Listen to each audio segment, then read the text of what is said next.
और सुनो सुधीर चौधरी, बाबा साहब डॉक्टर अम्बेडकर को मानने वाले ना दिमाग से गोबर भक्त नहीं होते हैं, जैसे तुमने बना रखे हैं उल्लू। सुधीर चौधरी अगर ये कह रहे हैं कि भारतीय संविधान कॉपी पेस्ट है और बाबा साहब डॉक्टर अम्बेडकर के अनुसार ये संविधान नहीं लिखा गया है, तो सबसे पहले तो ये है कि जितना बाबा साहब लिख कर गए उसको ही पूरा करवा दो। बाबा साहब डॉक्टर अम्बेडकर SC ST के लिए अलग से प्रतिनिधित्व देकर गए, जिसको रिजर्वेशन कहा गया, उसको तुम दिन रात कोसते हो। उसका तो तुम दिन रात जो है कहते हो कि समीक्षा होनी चाहिए, ये गलत है। कितने लोग हमारे इनके खुद की जाति के कहते हैं कि हमारे कितने लोग ब्राह्मण जो गरीब हैं उनको भी आरक्षण मिलना चाहिए, और रो रो के गाल बजा बजा के तुमने ये झूठ फैला के EWS के नाम पे 10% ले भी लिया। तो बाबा साहब डॉक्टर अम्बेडकर का नाम लेके जनता को गुमराह कर रहे हैं ये लोग, और जनता गुमराह ना हो, इनसे मैं साफ सुथरा कह देती हूँ ये बात।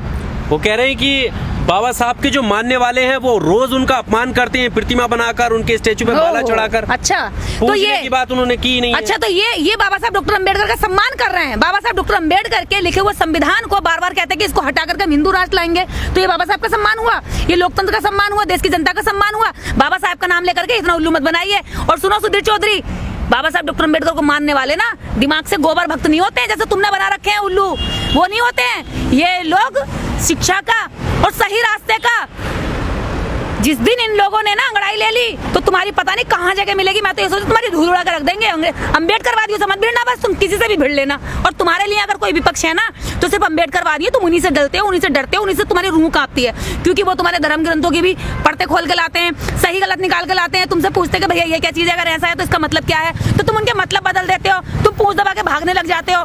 तो इनके मुंह मत लगो, इनके पीछे मत पड़ो, ये परेशान इन्हें मत करो। ये लोग जिस दिन पीछे पलट के तुम्हें बाहर करने लगे ना, उस दिन तुम्हारा ये दुनिया में नामो निशान मिट जाएगा। क्यों चाहते हैं कि अब बाबा साहब का स्टेचू ना बने, उन पर माला ना चढ़े, उनको इस तरह से जगह जगह नहीं रखा जाए, क्यों ऐसा चाहते हैं? ये सत्ता के चाटुकार लोग समय के हिसाब से जगह बदल देते हैं। अभी अम्बेडकरवादी सरकार भारत में आ गई ना, तो कहेंगे बाबा साहेब इस देश ने इस दुनिया की शान है, Baba Saheb symbol of knowledge है। जैसे ही अम्बेडकरवादियों की सरकार इस भारत में आएगी, और अम्बेडकरवादी कोई एक व्यक्ति विशेष नहीं है, ये एक सोच है, वो सोच जो देश के बारे में सोचती है, जो देश को ऊपर उठाने के बारे में सोचती है, जो सबके लिए सोचती है, जो सबको आगे बढ़ाने के बारे में सोचती है। तो ये तो सरकारों के साथ रहने वाले लोग हैं, जिसकी सरकार आएगी उसकी बात करेंगे। अगर पत्रकार लोकतंत्र का चौथा स्तंभ है, और लोकतंत्र के चौथे स्तंभ का काम ये होता है कि गरीब का, कमजोर का, जो पीछे रह गए हैं उनकी आवाज को उठाए, उनकी आवाज को, उनके दर्द को, उनके दुख को देश के सामने लाए। सरकारों के जो गलतियां हैं, कमियां हैं, उनको उजागर करे, ताकि आम जनता ये पूछे कि भी हमने अगर वोट दिया है, हम अगर टैक्स जमा कर रहे हैं, तो हमारा हक कहाँ है, हमारे बच्चों की शिक्षा कहाँ है, हमारे बच्चों का स्वास्थ्य कहाँ, रोजगार कहाँ है, हमारी महिलाओं की सुरक्षा कहाँ है। तो ये उस मुद्दे को गुमराह करने के लिए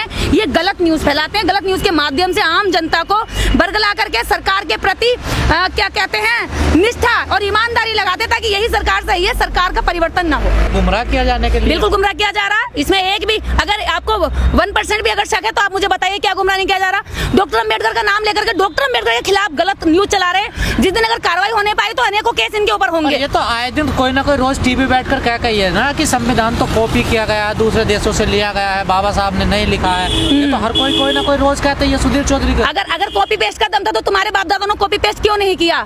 2 साल 11 माह 18 दिन डॉक्टर अम्बेडकर अपने बंगले से बाहर नहीं निकले, और पूरे देश के दुनिया के सारे लोकतांत्रिक जहां जो अच्छी चीज थी, अच्छे विचारों को पूरी दुनिया में जब माना गया तब उनसे क्रांति हुई है। और जिन क्रांतियों को आज भी अगर हम सामाजिक आंदोलन करते हैं, या समाज की देश की बात करते हैं, या बराबरी की लड़ाई लड़ते हैं, तो हम पूरे विश्व के आंदोलन पढ़ते हैं, नहीं पढ़ते हैं? लेनिन को पढ़ते हैं, मार्क्स को पढ़ते हैं, अरस्तु को पढ़ते हैं कि नहीं पढ़ते हैं? जितने अच्छे विचार हो वो ले लिए जाए। आज भारत के संविधान से उसके बाद में जितने भी देशों के अंदर संविधान लिखे गए, भारत के संविधान को पढ़ करके संविधान लिखे गए, क्योंकि उन्हें लगा कि भारत का लोकतंत्र इतना अच्छा, इतना मजबूत है, इतनी बड़ी जनसंख्या का देश भी जो है बहुत आसानी से यहाँ पर रह रहा, शांति से रह रहा, अमन से रह रहा है, तो वो इस भारत के संविधान को देखते हैं। कॉपी समझते हैं ना, अगर दूसरी चीजों से कोई अच्छी चीज पढ़ना, उसको लेना, तो उसको ये कॉपी समझते हैं ना। अरे भैया, कॉपी मार के पत्रकार बने हुए लोग इतना सब कुछ कॉपी दिखेगा, ठीक है? मैम, एक बात ये भी कही जाती है कि बाबा साहब ने जब संविधान बन गया उसके बाद से उन्होंने कहा अब देश में आंदोलन की, प्रोटेस्ट करने की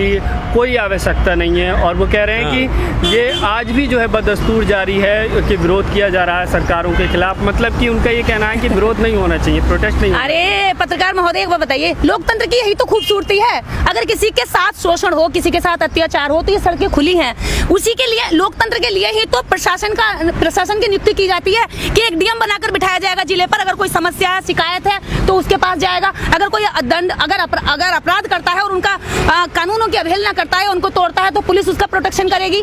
तो इसीलिए तो लोकतंत्र बनाया गया है। विश्व के जितने भी देशों ने लोकतंत्र बाद में, भारत के बाद में स्थापित किया, भारत के लोकतंत्र को पढ़ा है, भारत के लोकतंत्र से बहुत अच्छी चीजें ली हैं, लेकिन इस एक कॉपी पेस्ट बता करके ये कह देना चाहते हैं कि उस संस्कृति को लाओ जिसमें औरतों को सती प्रथा किया जाता था, जिसमें लोगों को मंदिर जाने पे पीटा जाता था, जिसमें शूद्र कह करके बहुत सारे लोगों के हक अधिकारों को वंचित रखा जाता था। ये संस्कृति के नाम पर पे औरतों का पूरा शोषण कर देना चाहते हैं। आज अगर औरत के साथ कुछ होता है तो एफआईआर करने का पूरा प्रावधान है, कानून है, उसको सजा मिलेगी, उसको अपराधी को सजा मिलेगी और विक्टिम को न्याय मिलेगा। ये भारतीय संविधान कहता है। कौन सा धर्म ग्रंथ कहता है बताइए मुझे? ऐसा कोई भी धर्म ग्रंथ हो भारत के अंदर, कितने भी धर्म हो, सभी धर्म ग्रंथों की महिलाओं को भारतीय संविधान सुरक्षा देता है। तो महिलाएं भारतीय संविधान के प्रति क्या कहते हैं, अपनी कृतज्ञता व्यक्त करती हैं, उसका सम्मान करती हैं, उसकी सुरक्षा करें। हमें जिसने जीने का अवसर दिया है, हमें जिसने जीने की आजादी दी है, नौकरियों में अवसर दिया है, सड़क पर चलने की आजादी दी है। आज भी कितनी सारी मुस्लिम कंट्री में बुर्के के खिलाफ आज भी आंदोलन चल रहे हैं। औरतों ने बुर्का तो छोड़ो, पूरे कपड़े उतार के फेंक दिए। क्यों? क्योंकि जो जितना दमन किया जाएगा वो इतना ही उछाल मार करके ऊपर उठेगा। तो भारत की स्त्रियों को अगर आजाद कराया तो भारत की स्त्रियों में इसने आंदोलन ने क्या खूबसूरती देखिए। भारत की स्त्रियों ने एक भी आंदोलन किया ना किया अपनी आजादी के लिए, लेकिन डॉक्टर अंबेडकर ने बिना आंदोलन किए इस भारत की समस्त स्त्रियों की झोली में सारे अधिकार डाल दिए। तो हम तो सैल्यूट करते हैं बाबा साहेब को कि मैं एक स्त्री होने के नाते बातें करते हैं। संविधान को बदलने वाला जो बात है उसको चलाना चाहते हैं, क्या करना? देखिए, संविधान अगर बदला गया तो इस देश की 130 करोड़ आबादी के हक अधिकारों पर नाका डाला जाएगा, उनको शोषण करने का कोई भी प्रपंच रचा जाएगा। तो इस देश की 130 करोड़ आबादी जो आज है वो भारत को चाहती है, वो भारत के संविधान को चाहती है। वो किसी इस तरह के एंकरानी को नहीं जो पैसे लेकर बोलते हैं। तो पैसे लेकर के बोलने वाले लोग हैं, आज इनको आप उनसे ज्यादा पैसा ठूस दो तो ये आपकी बात बोलने लग जाएंगे। तो पैसे पे बोलने वाले लोगों के लिए जो दलाल हैं, जो बीच में पैसे ले लेकर के अपनी बातों को, अपने शब्दों को, इनके खुद के शब्द नहीं होते, ये खरीदे हुए शब्द है, पैसों से दूसरों ने खरीद लिए, सत्ता ने खरीद लिए। तो खरीदे हुए शब्दों की कभी वैल्यू नहीं होती, उनका कभी इतिहास नहीं लिखा जाता। ये बताया जाएगा जब देश बर्बाद हो रहा था तो देश की बर्बादी में सबसे ज्यादा, सत्ता से ज्यादा इस देश की मीडिया का हाथ है। जब हिटलर भी जर्मनी को पूरा लूट रहा था, बर्बाद कर रहा था, लोगों पे हिंसा कर रहा था, तो हिटलर ने भी यही किया था कि सारी पत्रकारिता को, सारे मीडिया को अपने काबू में किया था और इतना मजबूर कर दिया था कि वो कुछ और बोल भी नहीं सकते थे। या तो मरना था या हिटलर का कहना मानना था। मुसोलिनी का भी यही अंत हुआ, हिटलर का भी यही अंत हुआ। तो देश के अंदर मैं ये नहीं कहती सरकारें आएंगी जाएंगी, लेकिन कभी भी सरकार का इतना घमंड नहीं होना चाहिए कि आम जनता के अधिकारों को दिन दहाड़े आप लोग कुचलने लग जाओ। अच्छा, उससे पहले कौन सी खाई नहीं थी भैया? जिस खाई में तुमने इतने नीचे बंकर में, अंधेरी गुफा में तुमने जो है इस देश के अछूतों को, शूद्रों को दबा के रखा था, अब वो शूद्र पढ़ने लगे तो तुम उसको खाई बताने लगेगा। यानी कि तुमने कलम युग को कलयुग बता दिया। हमें पता था तुम कलम युग को कलयुग बताओगे, इसीलिए आज लोग भूखे रह रहे, प्यासे रह रहे, वो अपने बच्चों को पढ़ाना चाह रहे, तो आपकी सरकारों ने फीसें महंगी कर दी। एक कंफ्यूजन और बना हुआ है समाज में। लोग समझते हैं जो शूद्र हैं ना वो दलित हैं, लेकिन शूद्र जो इनकी व्यवस्था के हिसाब से वो तो पिछड़े हैं ना। ओबीसी हैं, पिछड़े हैं। शूद्र का मतलब होता है जो ओबीसी जातियां हैं, जो क्या कहते हैं इनके वर्ण में शामिल थी। तो दलित क्या है फिर? दलित वो है जो इनके वर्ण में, चारों वर्णों में शामिल ही नहीं थे, बिल्कुल व्यवस्था से फेंके गए लोग थे।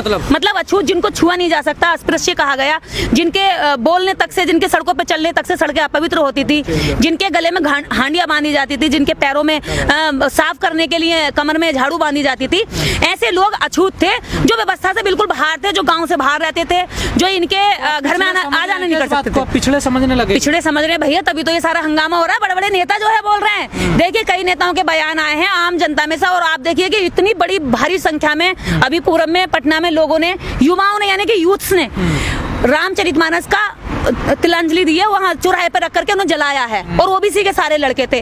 तो हमें फोन आया कि दीदी हम लोग ऐसा कर रहे हैं। हमने कहा ठीक है भैया, आप जितना भी इस देश के अंदर गलत हो रहा है उसके लिए युवाओं को तो आना ही पड़ेगा आगे। हो सकता है ये अपराधी लोग हम पर भी कोई अपराध करने की कोशिश करें, हमें रात दिन धमकियां तो देते ही हैं, और ये मन में सोच भी रहे हो कि हमारी तो बनी बनाई सत्ता, अब मान लीजिए जिसके बाप ने एक सत्ता बनाई हो जिसमें उसको बिना कमाए खाने को मिल रहा है, तो उसका बेटा उसको बनाने की कोशिश करेगा कि नहीं करेगा? बनाने की पूरी कोशिश करेगा, क्योंकि उसे बिना खाए जब मिल रहा है तो वो अपने बाप के कहने पर चलेगा। ये इनकी मजबूरी है।